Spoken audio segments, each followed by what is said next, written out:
Mikasa, the top female protagonist in Attack on Titan. Little Mikasa was only 10 years old when Wall Maria was first breached. Later on, you get to see Mikasa join the Survey Corps when she's 15. Currently, Mikasa is 19 years old in the manga. Mikasa is supposed to surprisingly be a good singer, and her best female friend is supposed to be Armin. Yeah, Armin. As you found out early on, Mikasa is half Asian and has the Ackerman blood running through her. More on this later. Out of the entire Attack on Titan cast, Mr. Isayama has mentioned that drawing Mikasa is by far the most difficult. Perhaps this is due to Mikasa's Amazonian build. She stands at 5 feet 7 inches, or 170 centimeters. Mikasa also weighs 150 pounds, or 68 kilograms. Wait, stop right here. 150 pounds? How in the world does she weigh that?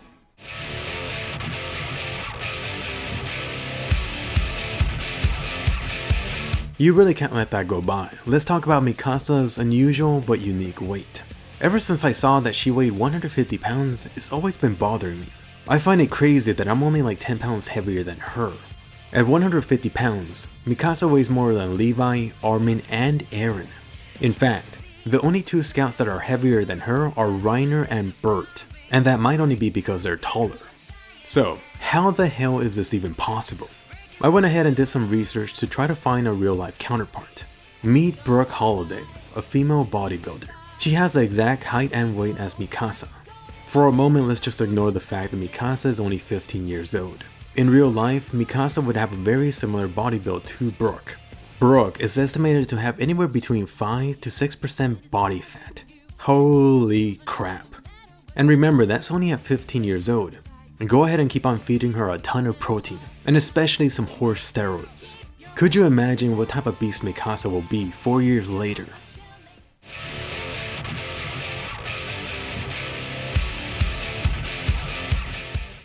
Mikasa's most prized possession, other than her beloved Eren, is that red scarf that she received as a gift from Eren. What you should note about that scarf is the red color. This is one of the many changes made to the anime adaptation of Attack on Titan. The scarf was originally a darker black color in the manga. As for why the scarf was made red in the anime, a very popular theory is that it's a reference to the red string of fate that connects people that are destined to meet, or more specifically, destined to become lovers. At least that is what Mikasa secretly hopes anyway. You should note that Mr. Isayama has stated that he doesn't like the idea of fate, so perhaps there's another meaning for the red color. I got a few ideas. Either way, since her debut, Mikasa and her red scarf have become pretty iconic from anime.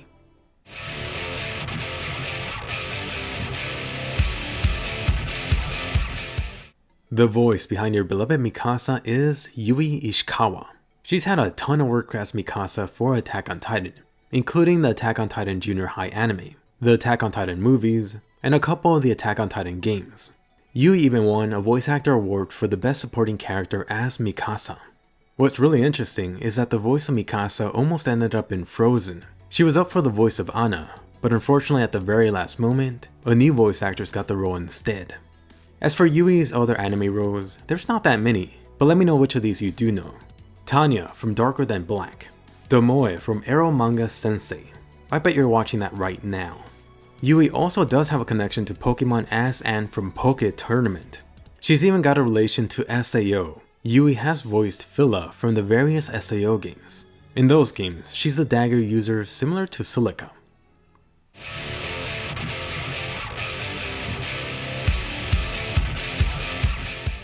Have you ever wondered where the inspiration for Mikasa came from? The origins for Mikasa is actually similar to what inspired the Titans. Mr. Isayama came up with Mikasa while working part-time at a cafe. Late one night, this lady came in wearing a scarf covering her face. Mr. Isayama thought she looked really cute. He felt something coming from her. He quickly went ahead and sketched something on a notepad. This turned out to be the original drawing of Mikasa, Mikasa version 1. The lady who served as a model for Mikasa was definitely Asian. Mr. Isayama thought that she had to be Japanese too, hence the name that he gave Mikasa. This is largely the reason why Mikasa ended up being Asian in the manga. It also somewhat confirms that Mikasa is Japanese.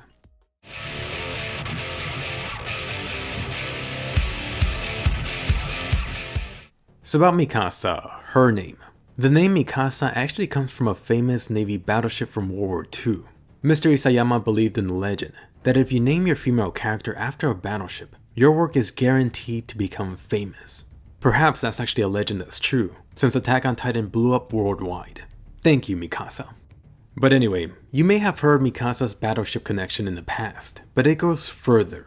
Mikasa, by extension, is also named after a blazing mountain. Specifically, Mount Mikasa, located in Nara, Japan. Every year in Japan, there's a tradition to set the dead grass on Mount Mikasa on fire. This makes it look like the whole mountain is burning.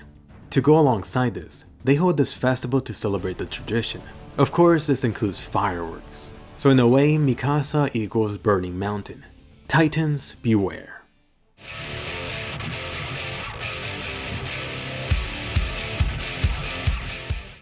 Remember back in season 1 of Attack on Titan, the second opening briefly showed Mikasa in this gym outfit. You never actually got to see Mikasa wearing this in the anime.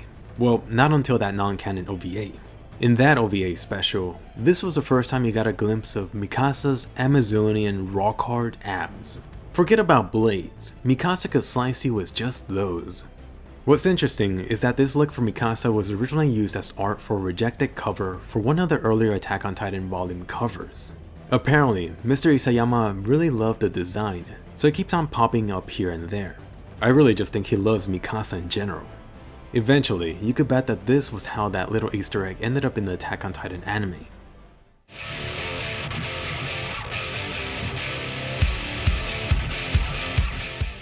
You've seen Mikasa's interesting relationship with Levi in the anime.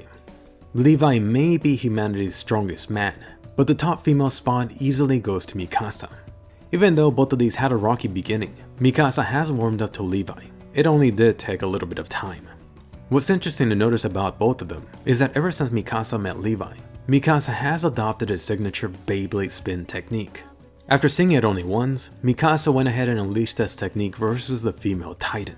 For obvious reasons, it is harder to tell in the manga, but you can see Mikasa trying to master the same move over and over, every single time she goes in for an attack. Thanks to Levi, at least Mikasa has acknowledged one of her main weaknesses during the first Annie fight. Mikasa eventually has become one of the top members in the Levi squad.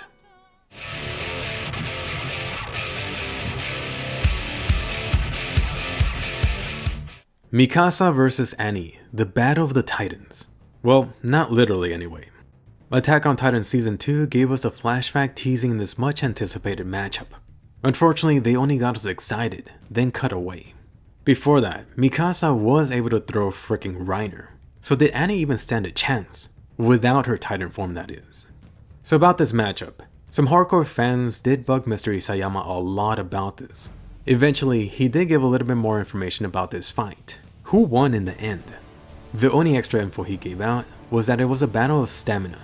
Before an actual winner was decided, the instructor showed up and broke it off. So damn it, we're never gonna find out who exactly would have won. Although my money would have been on Mikasa. This whole matchup seemed more like a Titan versus a demon.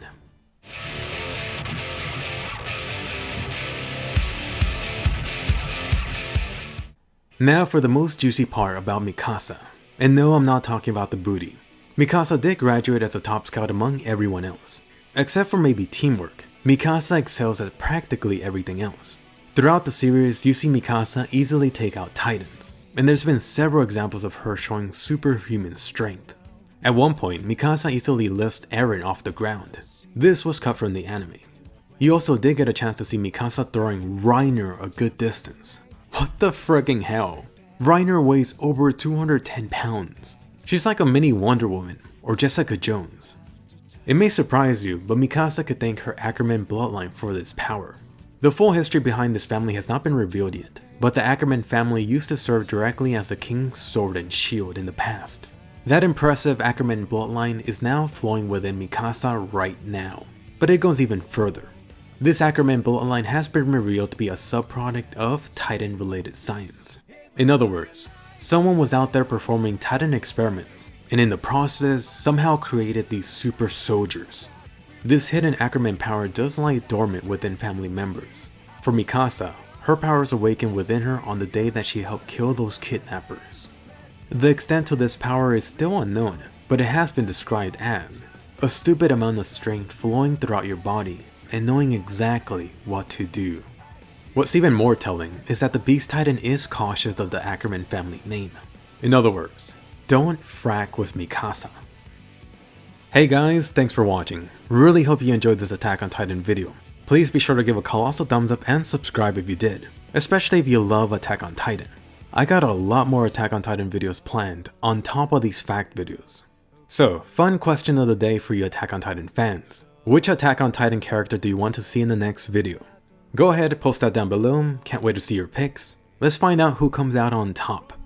Definitely be sure to check out these past Attack on Titan videos, and I'll see you guys later.